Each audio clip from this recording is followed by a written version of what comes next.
Yesu ashimwe. Ndabaramukije mu izina ry'Umwami wacu Yesu Kristo. Amahoro y'Imana abe muri mwebwe. Nk'uko bisanzwe mu itorero Patimosi murimo mwumva cyangwa muteze amatwi. Ndashimira Kristo Yesu wabonye ko turi abo kwizerwa, natwe abagore akaduha ijambo. Mwene wari ukingirije ahera watabutsemo kabiri, nuko natwe abagore twisanga ku gatuti. Imana y'amahoro ishimwe. Ndagira ngo dusenge twinjire mu ijambo ry'Imana twihuse. Imana yampaye cyangwa yampaye kuko ni ijambo ry'imbaraga kandi rikomeye. Nje kuburira ubwoko bw'Imana cyangwa kubwira abakiriye Kristo Yesu umwami n'umukiza w'ubugingo bwabo ngo birinde n'ibyaha. Imana yambwiye ibyaha by'abakozi b'Imana cyangwa ibyaha by'abantu bitwa ko bakijijwe. Reka dusenge twinjire mu ijambo. Data, mu izina rya Yesu Kristo turagushimye. Tugushimiye umwanya uduhaye wo kuba imbere y'ubwiza bwawe. Unyemerere ntaba ari njyewe, ahubwo izina ryawe aba ari ryo. Cecekwe uvuge urangurure ubwire ubwoko bwawe, kandi nimara kuvuga nshishwe bugufi wowe ushyirwe hejuru. Ngaho ngwino ubane natwe muri byose mu izina rya Yesu. Amen. Turasoma ijambo ry'Imana dusanga mu Baroma ibice 12 guhera ku murongo wa mbere, ariko turasoma n'andi magambo menshi. Iri ngiri ni ryo jambo ry'ifatizo. Reka dusome mu izina rya Yesu. Haranditse ngo, nuko bene data ndabinginga kubw'imbabazi z'Imana ngo mutange imibiri yanyu ibi bitambo bizima byera bishimwa n'Imana, niko kwikorera kwanyu gukwiriye. Kandi ntimwishushanye n'ab'iki gihe, ahubwo muhinduke rwose mugize imitima mishya, kugira ngo mumenye neza iby'Imana ishaka, ari byo byiza bishimwa kandi bitunganye rwose. Ndababwira umuntu wese muri mwe mbwirijwe n'ubuntu nahawe, mwe kwifata uko mutari, ahubwo mutekereze mwitonze nk'uko Imana yagereye umuntu wese kwizera. Nk'uko mu mubiri umwe dufite ingingo nyinshi, kandi ingingo zose zikaba zidafite umurimo umwe, natwe niko turi. Kuko turi benshi, nyamara turi umubiri umwe muri Kristo, umuntu wese n'urugingo rwa mugenzi we. Nuko kuko dufite impano zitandukanye nk'uko ubuntu twahawe buri, niba twarahawe ubuhanuzi, duhanura uko kwizera kwacu kungana. Cyangwa niba twarahawe umurimo wo kugabura iby'Imana, tugira umwete wo kubigabura. Cyangwa uwigisha agira umwete wo kwigisha. Cyangwa uhugura agira umwete wo guhugura. Ugira ubuntu abugira atikanyeza. Utwara atwarana umwete. Ugira imbabazi azigire anezerewe. Urukundo rwanyu rwe kubamo uburyarya, rwe kugira uburyarya. Mwange ibiburunuka muhorane n'ibyiza. Kubyo gukundana bene data mukundane rwose. Kubw'icyubahiro umuntu wese ashyira imbere mugenzi we. Kuby'umwete ntimubibyangwe, muhirimbane mu mitima mukorera umwami wacu. Mwishime mufite ibyiringiro, mwihanganira amakuba, mukomeze gusenga mushikamye, mugabanya abera uko bakennye, mushishikarire gucumbikira abashyitsi. Ababarenganya mubasabire umugisha, mubasabire ntimubavume. Mwishimane n'abishima, murirane n'abarira. Muhuze imitima, ntimukararikire ibikomeye, ahubwo mwemere kubana n'ibyoroheje. Ntimukiyite abanyabwenge. Imana y'amahoro itugirire neza. Nayo magambo Imana yashyize ku mutima wanjye, ndagira ngo tuyaganire nk'uko umwuka w'Imana yasuye akanganiriza, akanyereka ibyaha by'abakozi b'Imana cyangwa ibyaha by'abakristo, ibyaha by'abantu bitwa ko bakijijwe. Icyaha cya mbere Imana yambwiye icyaha cyo kutizera. Abaheburayo ibice 11 umurongo wa 6 haranditse ngo, utizera ntibishoboka ko anezeza Imana. Imana yarambwiye ngo mbabaze ngo mbese umuntu yajya gusaba umubyeyi we akagenda yizeye ko ibyo agiye kumusaba atari bubibone? Hanyuma ni gute umuntu ajya gusenga atizeye? Mugiye kumbaza ngo none se ko twizera ntibikoreke cyangwa ntibiduhe? None se umwana yagusaba icyuma warangiza ukakimuha wowe uri umubyeyi we? Yagusaba urwembe ari umwana mutoya warangiza ukarumuha? Imana y'amahoro itugirire neza. cyangwa umwana yabwira papa ngo reka simbuke umusozi abizi neza ko nta mbaraga afite zo gusimbuka akamwemerera. Niko bamwe muri twebwe hari igihe dusaba tugasaba n'ibitwicisha. Imana y'amahoro itugirire neza. Ndetse rimwe na rimwe ugasanga umukobwa arasaba urugo ariko Imana ikabona atarakomera kugira ngo agere muri urwo rugo abone nuko azubahisha Imana muri urwo rugo, ikamurindiriza kugira ngo abanze akure mu buryo bw'umwuka no mu buryo bw'umubiri, hanyuma ibone imuhe urugo. Hari ibyo dusaba Imana ikabona ko ari byo kutwicisha nyine ikabitwima. Imana y'amahoro itugirire neza. Imana hari igihe yanga kuguha umugabo kugira ngo ubanze ukuri, wige kuvuga neza mukobwa mwiza, wige kwambara bikwiriye ababyeyi, wige gusenga kuko kuba mu rugo bisaba no kuruba musenga, wige gutanga keya nabyo birakenewe. Imana y'amahoro itugirire neza. Hari igihe twima amafaranga ngo tubanze twige guca bugufi.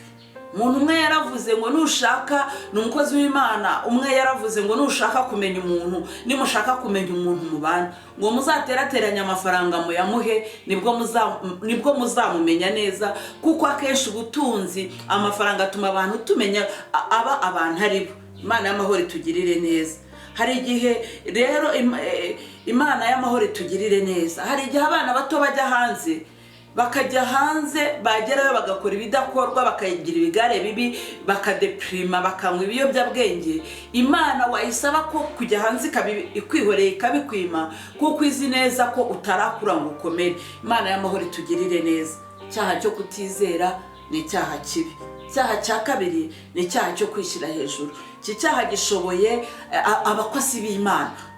Ni icyaha giteye ubwoba muri ino minsi. Mu Migani 16:5 harabivuga, ndetse no muri Petero wa mbere ibice 5:6 haravuga ngo nuko mwicishe bugufi muri munsi y'ukuboko gukomeye kw'Imana kugira ngo ibashyire hejuru mu gihe gikwiriye.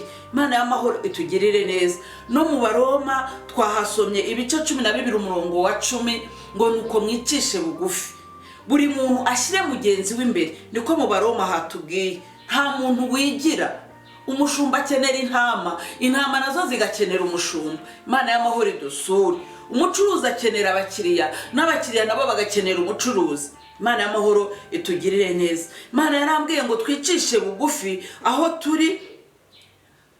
turi cyangwa aho turi hari abandi, kandi tuzahava haza abandi. Bityo rero twige guca bugufi, kwishyira hejuru ntabwo bikwiye abakozi b'Imana. Iga gucira bugufi umuntu wese. Imana y'amahoro itugirire neza.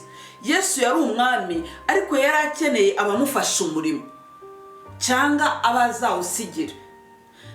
Bityo rero byatumye Yesu aca bugufi kugira ngo abone abakene, kuko ahari yaza ari umuntu wo hejuru ntabwo abakene bari kumubona. Ntabwo iyo kuguru kurwaye umutwe uvuga ngo ntibindeba, cyangwa iyo umuntu asitaye arasitara ukuguru asitara ino, ariko amaso ahita azamarira, amazuru agahita ashokamo ibimwira, hanyuma intoki zikihutira kugenda kujya kureba, amaso akihutira kujya kureba, intoki zikihutira kujya gukanda. Bivuze ngo ijambo ry'Imana ryatubwiye ngo buri muntu n'urugingo rwa mugenzi we.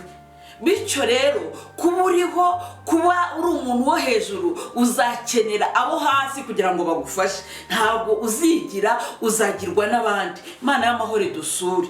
Imana y'amahoro itugirire neza. Muri ubu buzima twiga guca bugufi kuko ibintu birahinduka. Nasanze ibintu bihinduka. Uyu munsi gushyira hejuru ejo ikagucisha bugufi, uyu munsi gutiza amafaranga ejo ikayakwaka ugasaba uwo wimye. Imana yarambwiye ngo mbwira abarokore bige guca bugufi, kumva ko ari wowe kampara, kumva ko ari wowe ushoboye, tubireke. Ukeneye kubwirizwa nawe, igihe kikagera nawe ukicara abandi bakakubwiriza. Kwicisha bugufi ntabwo bica umugongo, ni ukuri. Yesu ati kuba mukuru, umuntu ushaka kuba mukuru ahindukira ahindukire abe umwana mutoya cyangwa abe umugaragu w'abandi. Mariko ibice 10:43 na Matayo ibice 20:26 kugeza kwa 28. Nyaboneka mwige guca bugufi. ndabahenderera muri Kristo Yesu, bakozi b'Imana, banyempano uko muri mwige guca bugufi. Icyaha cya gatatu ni icyaha cy'ishyari. Itangiriro ibice 4 umurongo wa 1 kugeza kwa 8 turabona ukuntu Kayini yagiriye ishyari Abeli. Turareshyira sonjesha, nukuri turareshyira sonjesha. Ishyari kandi namenye ko ari ryo shuri rya nyuma umuntu yiga agahita bumurozi. Igiti gifite imbuto ku ishami rimwe ndetse ku nkondo imwe. Imana yanyigishije ku giti kimwe, iransohora inyereka ku giti kimwe nsanga gifite ku ishami rimwe ndetse ku gakondo kamwe hezeho amacunga abiri. Ikintu cyantangaje ni uko icunga rimwe ryari ryarahiye irindi ritari ryashye. Bivuga ngo ntago abantu bose bazasubirizwa rimwe, nta nubwo abantu bose bazakirira rimwe, ntago bibaho. Nta nubwo abantu bose bazaba abashumba, nta nubwo abantu bose bazaba abahanuzi. Reka oya, Imana y'amahoro rero ikugirira imbabazi wowe ufite umwuka w'ishyari. Mbonye umwuka w'ishyari uteye abantu gukora ibidakorwa, mbonye umwuka w'ishyari uteye abantu kugambana. Imana y'amahoro itugirire neza.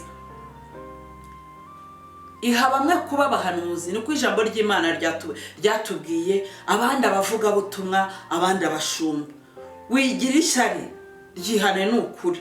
Numva ari ukwiye gushimishwa nuko mwene so yateye imbere, nuko mwene so Imana yamushubije. Imana y'amahoro itugirire neza. Ese impanga zigirira mariage igihe kimwe? Ese impanga zishakira rimwe? Iwacu nabonye babyara impanga, ariko umwe yarashatse undi asigara adashatse. Bivuga ngo nubwo twaba turi impanga, umwe ashobora gusubizwa undi agasigara adashubijwe. Twihane ishyari n'ukuri. None se kuki intoki uru rutoki turwambika impeta urunguru, izindi zigasigara nta mpeta zambaye? Bivuze ngo kuki izindi ntoki zitarekrama ngo tuzambike impeta? Imana y'amahoro itugirire neza. Iga kuba wowe ubwawe, wige kuba wowe ubwawe. Ishyari uryihane, ishyari ni ribi. Ubwire Imana igukuremo umutima ushaje w'ishyari, igushyiremo umutima mushya. Icyaha cya 4 ni icyaha cyo kutanyurwa. Dutunze abantu benshi mu murimo w'Imana bitwa ko ari abakristo, bitwa ko bakijijwe, ariko bakaba batanyurwa n'umunsi n'umwe. Muri Timoteyo wa mbere ibice 6 umurongo w'8, Timoteyo wa mbere ibice 6 umurongo w'8 haranditse ngo ariko ubwo dufite ibyo kurya n'imyambaro biduhagije tunyurwe nabyo. Ariko ubwo dufite ibyo kurya n'imyambaro biduhagije tunyurwe nabyo. Imana y'amahoro itugirire neza. Icyaha cyo kutanyurwa, iki cyaha cyo kutanyurwa gitumya abakozi b'Imana benshi bakora amakosa. Imana y'amahoro idusure. Gutunga umugore, gutunga umugabo, gutunga umwana batanyurwa birababaza cyane. Uzi gutunga umugore utanyurwa, ukirwa ugenda ukora uvunika, ariko umugore wawe agashaka gusa n'uwa runaka, agashaka kwambara nk'uwa runaka. Imana y'amahoro itugirire neza. Iduhe nk'abakristo bakijijwe kunyurwa. Ibi bintu byo kutanyurwa rero nibyo bitumye abantu bishora mu byaha, gusambana, kwiba n'ibindi byaha. Saba Imana iguhe umutima unyuzwe mwene data. Iyo utunze umwana unyuzwe bituma umwitaho kurusha abandi, kandi niko kuri. Imana nidutunga imitima inyuzwe izajya itwitaho. Icyaha cya 5 ni icyaha cy'ururimi. Yakobo ibice 3 umurongo wa 2, ijambo ry'Imana ratubwira ngo ururimi ni akanyama gatoya, ngo ariko kirarira ibikomeye, ndetse ngo kabasha gutwika. Imana y'amahoro itugirire neza. Ururimi nasanze ari ikintu gikomeye. Umukristo wese akwiye kugenzura ururimi rwe, kumenya kuvuga, ukamenya kuvuga igihe gikwiye, kumenya kuvuga, ukamenya kugenzura ibyo ugiye kuvuga. Si ibyo ngiye kuvuga, mbere y'uko uvuga banza ukaraga ururimi rwawe inshuro 7 mu kanwa, nta umuntu biri bukomeretse. Ese ibyo ngiye kuvuga birubaka, ntabwo bisenya. Imana y'amahoro itugirire neza. Ese ibyo ngiye kuvuga ni mu gihe cyabyo, sinaba ngiye kubivuga mbere, cyangwa sinaba mbivuze igihe cyararenze, hakaba hari ibindi bibazo byatuma byakurura. Ese umuntu ugiye kubibwira biramureba? Imana y'amahoro itugirire neza. Kandi inshuti z'umusaraba ndagira ngo mbabwire, niba wishimye cyane ujye wicecekera. Jya wicecekera niba wishimye cyane. Niba unababaye cyane kandi nanone wiceceke, kuko ururimi iyo uvuze ikintu kukigarura biraguhenda cyangwa birakurushya. Munyarwanda yaravuze ngo akarenze umunwa karushya hamagara. Rimwe na rimwe iyo ubabaye ukavuga usanga ibindi byose biribagirana, ariko ijambo ribi ntabwo rijya ryibagirana. Ikindi namajije kumenya, iyo twishimye dusezeranya abantu ibintu tutazashobora gusohoza. Imana y'amahoro itugirire neza. Kandi ijambo ry'Imana riravuga ngo guhiga umuhigo ntuwuhigure birutwa no kutawuhiga. Hari ijambo wasohora ukazarwana naryo kugeza upfuye. Dusaba Imana itwigishe kumenyereza indimi zacu. Mu rusengero dutunze inkomere nyinshi z'ururimi, kandi ni ukuri dutunze inkomere nyinshi zakomerekejwe n'ururimi. Ururimi rufite ubutware bwo kwica. Nkaba mpagaze n'ahangaha ariko nkica umuntu uri muri Amerika, nkamwica kandi bigakunda. Nyaboneka nshuti z'umusaraba, bwoko bw'Imana, Imana ndabahendahenda muri Kristo Yesu ngo abakristo tutazabura ubugingo buhoraho kandi twarabaga mu nzu y'Imana. Twige kumenyereza cyangwa gucunga indimi zacu. Dufite impunzi nyinshi z'ururimi. Abantu benshi barahunze kubera ururimi. Barahunze bava mu gihugu, abandi barahunze bahunga ingo kubera ururimi, abandi barahunze bahunga insengero kubera ururimi. Kandi ijambo ry'Imana ravuga ngo uzagusha umwe muri bariya batoya kirutwa nuko yahambirwa urusyo mu ijosi akashugunywa mu nyanja. Imana y'amahoro itugirire neza. Ndabinginga ngo mwige kumenyereza ururimi. Cyaha cya gatandatu ni cyaha cyo guca imanza. Matayo 7 umurongo wa 1 kugera ku 3 aravuga ngo ni gute wavuga ngo henga ngo utokore agatotsi kari mu jisho rya mwene so kandi wowe utarakuramo umugogo uri mu ryawe ngo wandyaryawe. Niko Yesu yavuze. Imana y'amahoro itugirire neza. Igihe kimwe Satani yarwaniye na marayika intumbi ya Mose, turabibona. Ijambo ry'Imana niko ritubwira. Imana y'amahoro itugirire neza. Shitani ni umurezi wacu, akenshi na kenshi ajya turega, ariko ndagira ngo wige kubaho ubuzima budacira abandi imanza. Ubundi shitani niwe murezi wacu, niwe ujya kuturega inshuro nyinshi iyo twacumuye. Mukristo umwe yagiye gusezera kuri pasiteri ngo arambiwe kuba mu rusengero. Aramubwira ngo nanije kugusezera mu rusengero rwawe, mbonamo ibintu bibi, mbonamo abaririmbyi bibona, mbonamo abavuga abandi, mbona. Nuko ngo pasiteri aramubwira ngo nibyo birashoboka, ariko nguhe ikizamini uzagitsinde. Nujya uza muri repetisiyo ujye ufata ikirahuri cy'amazi, niwarangiza ucyuzuze neza, hanyuma nujya gutaha ukinzanire muri ofisi. Mukristo ngo abigenza gutyo, akarepeta afite cya kirahuri cy'amazi mu biganza. Nuko ngo yajya gutaha yakwereka akajya kwereka pasiteri ko cyuzuye. Ngo hashize nk'ukwezi pasiteri aramuhamagara aramubaza ngo babandi bavugaga, babandi bagiraga amagambo n'ibiki, ngo uracyababona cyangwa uracyabumva? Ngo aramubwira ngo hoya, kubera ko yari afite kwita ku bimureba. Natwe twige kwita ku byacu, twige kwita ku bitureba. Imana y'amahoro itugirire neza. Imana y'amahoro idusure.